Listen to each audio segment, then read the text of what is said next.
Here's a song I did not write. My dad. Oh damn! All that caulking I put in. This is a song. My dad played it for me on a tape one day, and I just thought it was amazing. And here it is. I didn't write it. It was this crazy tape, and I just loved it.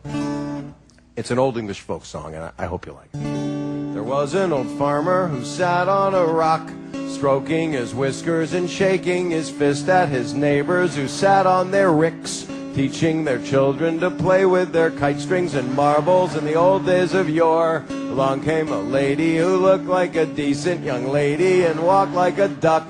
Said she discovered a new way to bring up the children, to sew and to knit. The boys in the stables were shoveling up contents of stables left after the hunt. The carman was feeling a nice piece of straw from the stables, cleaning the walls. In came the dairymaid to play with his dog in the dairy where she did belong. If you think this is dirty, well, you're fucking well wrong.